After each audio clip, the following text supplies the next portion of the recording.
LWO1 WeatherNet. Liftoff conditions looking pretty good. ESPS is ready for launch. Ignition. Liftoff. Falcon 9 has cleared the tower.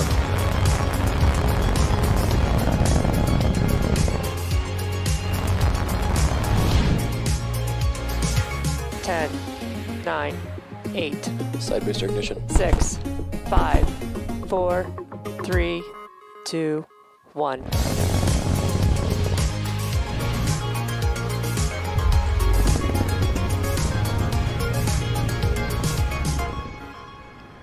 Good evening. It's Tuesday, November 24th, and you're looking at a live view of Falcon 9 as it awaits its 9:13 p.m. Eastern Time launch from Pad 40 at Cape Canaveral Air Force Station. Hello from SpaceX headquarters in Hawthorne, California. My name is Kate Tice, and I'm a senior certification engineer here at SpaceX. You're watching a live webcast for our 16th Starlink mission and our 23rd mission this year. This mission is also notable because with today's launch, we are attempting to fly a Falcon 9 booster for the 7th time.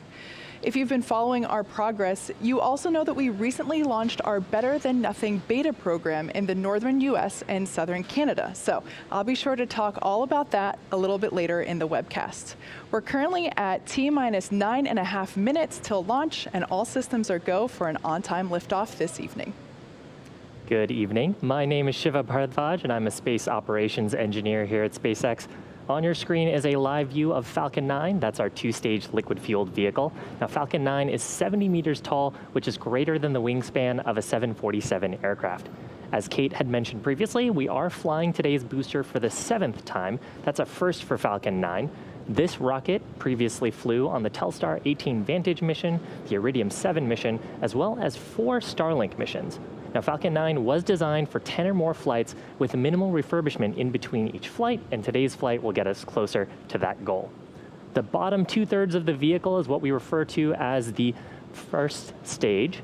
You can actually tell it from the soot markings left over from its previous 6 flights. Now, the first stage's job is to accelerate the vehicle through the Earth's atmosphere into space with the help of 9 Merlin engines that it has at the base of the rocket. We will be attempting to recover this first stage for the 7th time on our drone ship named Of Course I Still Love You, pictured on your screen, about 630 or so kilometers downrange. Now, on top of the first stage is our black carbon fiber inner stage, and on top of that is Falcon 9's second stage. It has a single Merlin vacuum or MVAC engine, and once the first and second stages separate about 2.5 minutes into the mission, that Merlin vacuum engine will ignite and carry the 60 Starlink satellites into an elliptical orbit around planet Earth. Now, Falcon 9 has been loading propellants since about T-minus 35 minutes. We use a rocket-grade kerosene or rocket propellant 1, RP1, as our fuel, and super-chilled liquid oxygen, or LOX, as our oxidizer to power the Falcon 9. Now, propellants are nearly fully loaded on both the first and second stages, where we'll be continuing to top up the liquid oxygen until the final minutes of the countdown.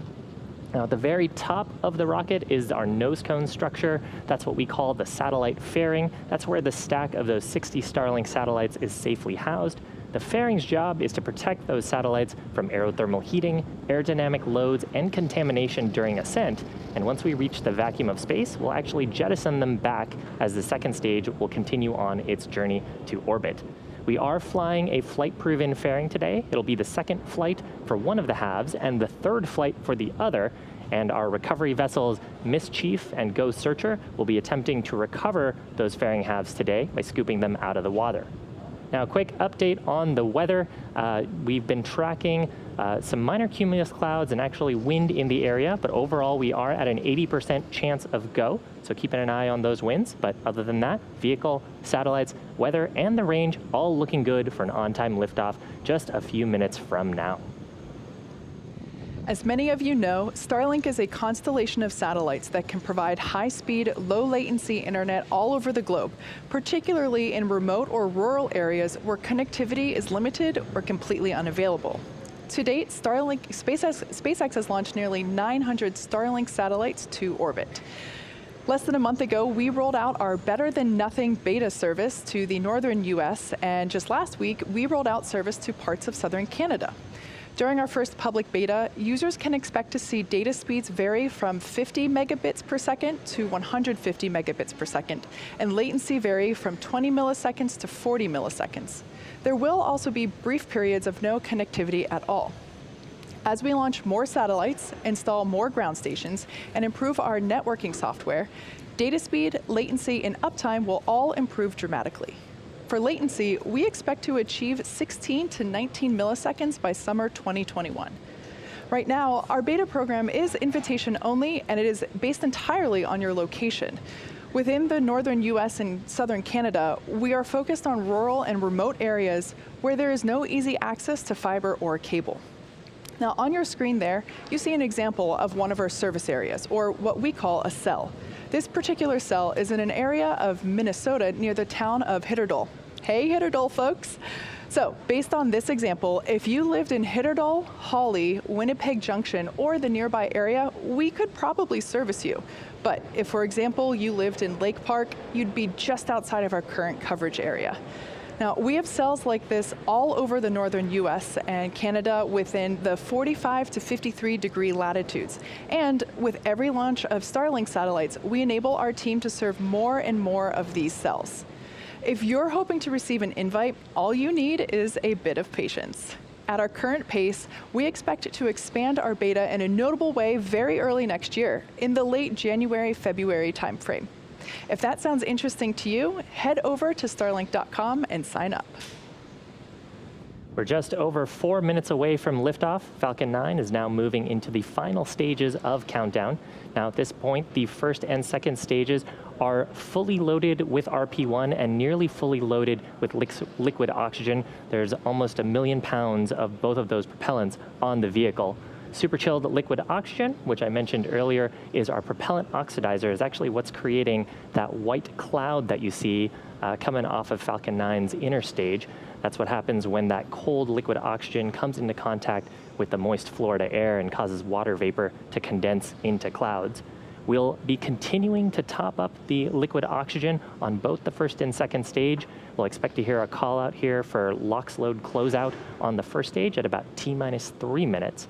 And then about a minute after that, T-2 minutes, we'll hear a similar call out for the second stage.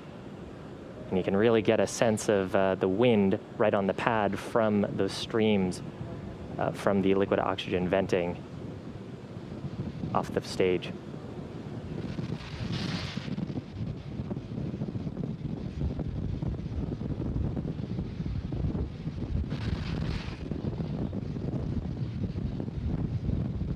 Bleed verification. Now, coming up at about, again, we'll have at T-2 minutes, LOX load closeout on the second stage. And then at T-60 seconds, Falcon 9 will transition into startup. That means that the rocket's internal flight computers have taken over the launch countdown, and they'll continue to have control of the vehicle through the rest of the mission. At this point, the Starlink payload also continues to look healthy. Falcon 9 team not tracking any issues on the vehicle. The big watch item right now is the winds.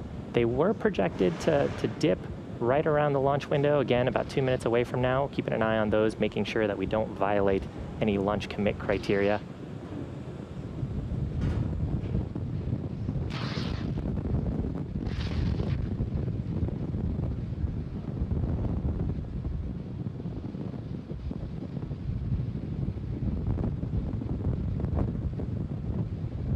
Wide shot there of LOX closeout. Wide shot there of the pad and the call from the prop team that stage 2 LOX loading is complete. With that, propellants are fully loaded on Falcon 9. Coming up here, we will have a pretty large white cloud of venting coming from the transporter erector. That's the truss structure next to Falcon 9. And it provides power, cooling, and propellants, as well as communication to Falcon 9 until liftoff.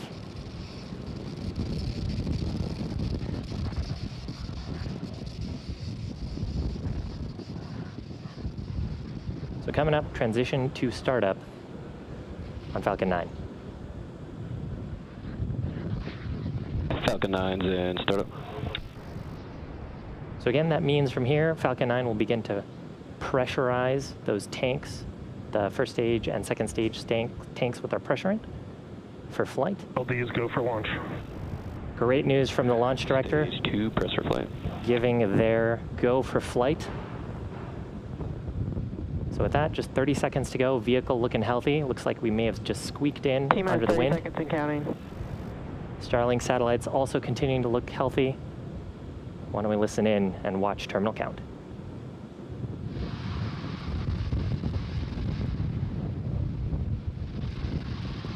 T-minus 15 seconds. Falcon 9 is configured for flight. 10, 9, 8, 7, 6, 5, 4, 3, 2, 1, 0. Ignition and liftoff.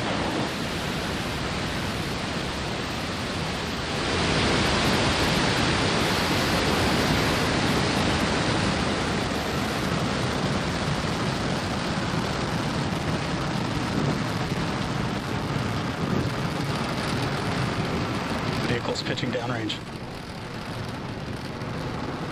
M1D chamber pressures are nominal.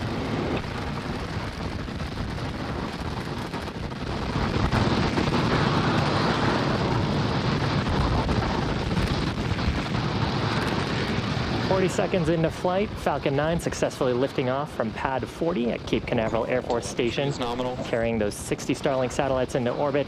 This particular booster lighting up the Florida coast for a 7th time. Now, we just began throttling down those Merlin 1D engines for maximum dynamic pressure, or max Q. That's the point when the stresses on the vehicle are the highest from the combination of the vehicle speed and the density of the atmosphere.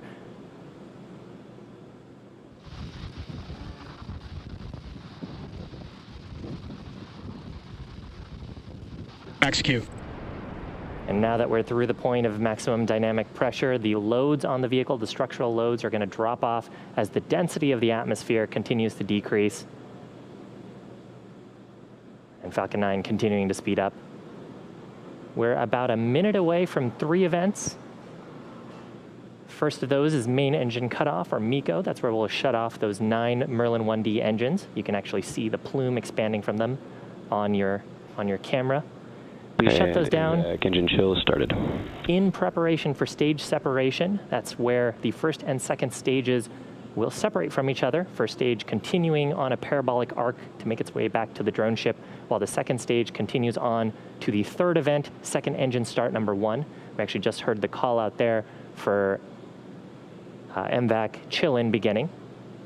So during that third event, second engine start 1, we'll ignite the Merlin vacuum engine that'll propel the second stage along with the Starlink satellites into an elliptical orbit. And we chill in those turbo pumps with liquid oxygen just to get them ready for ignition.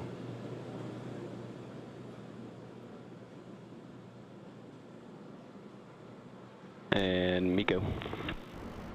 Stage separation confirmed.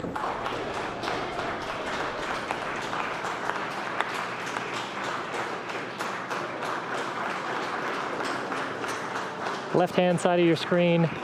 Ignition. First stage separating, second stage ignition. Love that green glow from the T-tab ignition. Both vehicles back on their way. Coming up shortly, we'll expect to see fairing deployment off of the second stage. Look for that on the right-hand side of your screen.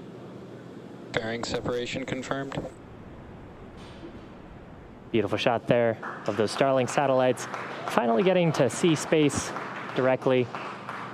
Now that we're outside of the atmosphere, we don't need those fairing halves anymore, so we'll jettison back to Earth to recover them. As a reminder, we do have our recovery ships, Miss Chief and Ghost Searcher, waiting at the Atlantic to scoop up both of those fairing halves.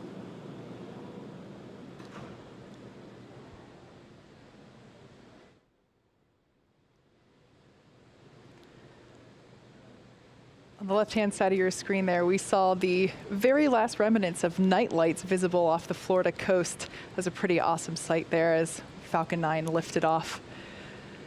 Now there we can see second stage with a healthy glow there on the MVAC engine. As second stage heads towards its targeted drop-off orbit, the first stage will execute 2 burns in order to make its way back to Earth. Now, if you happen to have followed along with our most recent launch on this past Saturday, where we launched out of Vandenberg Air Force Base, we performed 3 maneuvers in that instance because we were returning to launch site where we were landing the first stage back on land. Tonight, we are landing on the drone ship, as Shiva said before, of course, I still love you. So we only need to perform 2 maneuvers because we are continuing the arc trajectory of the first stage. So that first burn is the entry burn, and we will reignite 3 of the 9 M1D engines at the base of the first stage. And this will help to slow that stage down as it re-enters the upper part of the Earth's atmosphere. And then the second burn is the landing burn. This is a single engine burn that brings the vehicle speed down rapidly in order to make a soft landing on a nominal trajectory on the drone ship. So we heard there that the vehicle's on nominal trajectory. That's good news there. At this point in time, the first stage has reached apogee and is now starting its trip back down to the ocean. Our drone ship is parked a couple hundred miles off the coast of Florida in the Atlantic Ocean. It is, as you saw, a nighttime launch, and unfortunately, we can't really see anything, so we don't have very good first stage footage to show you at this point in time. But we will bring that back in once we get some landing burn action, re-entry burn action. Checking in on second stage, everything continues to look good. The 60 Starlink satellites that are on board today are joining the constellation of nearly 900 that we've already placed on orbit. These satellites are designed to provide high-speed, low-latency internet to folks like us here on Earth. And this is especially helpful for places where good internet is hard to access.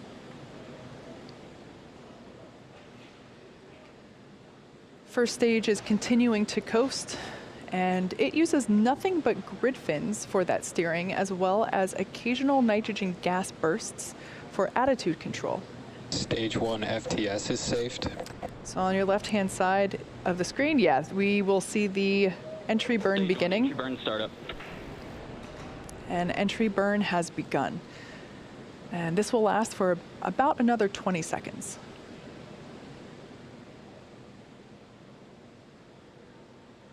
Again, this is the first of 2 maneuvers that the first stage will perform tonight.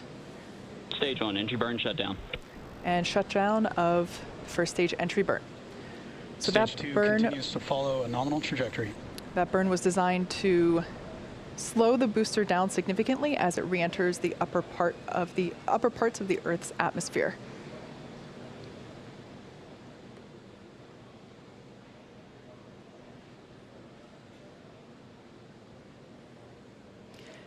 The next maneuver will be the landing burn, and it is the final one, where we reignite just one single Merlin engine to make a soft landing on top of the drone ship.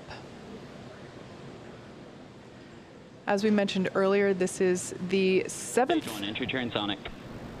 We just heard that the booster is now transonic as it is re-entering the Earth's atmosphere.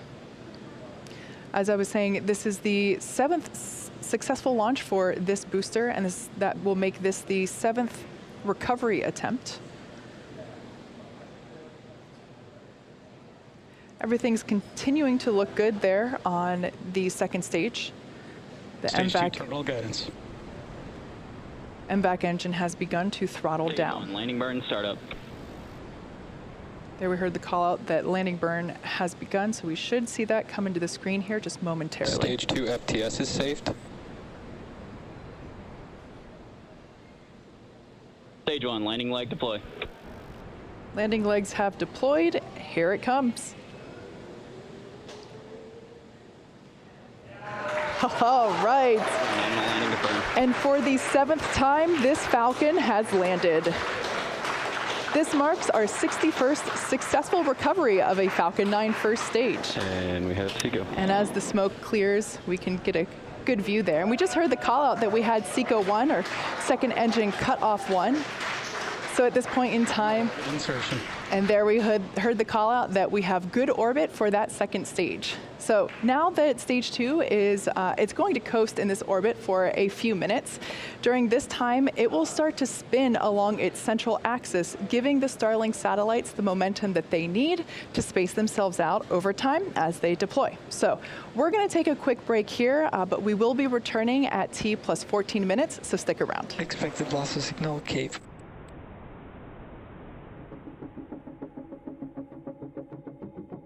Acquisition of signal, Newfoundland.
Loss of signal, Bermuda.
Welcome back to our webcast for our Starlink launch today. Now, if you're just joining us, we had a successful liftoff at 9:13 p.m. Eastern Time, successfully recovered our first stage for the 7th time. That's a first time for us. And you're currently looking at a live view of the 2nd stage in a nominal orbit around planet Earth. We're coming up on deployment of the Starlink satellites. You can see the stack of those on your screen in just about 10 seconds. Now, over the course of the break, we began spinning the 2nd stage along its central axis. That's to give those Starlink satellites a little bit of momentum upon separation.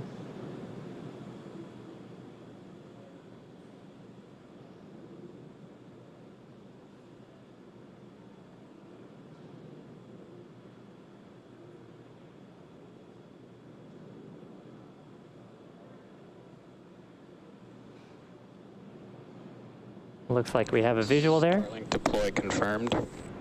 And call out of confirmation of Starlink deployment. So those 60 Starlink satellites gently floating away from the 2nd stage. And because of the spin on the 2nd stage, they'll start to space themselves out. Soon they'll deploy a solar array that they have on board, and then over the next few days and weeks, they'll distance themselves out further using an onboard ion thruster to make their way to an operational orbit about 550 kilometers above the Earth's surface. So overall, very exciting day for us at SpaceX. First time we have flown a booster for the 7th time. First time we have landed a booster for the 7th time. And of course, always lovely to see our payload deployment successful on the mission. And that will bring our webcast to a close this evening. Thank you to the Range and FAA for supporting today's mission.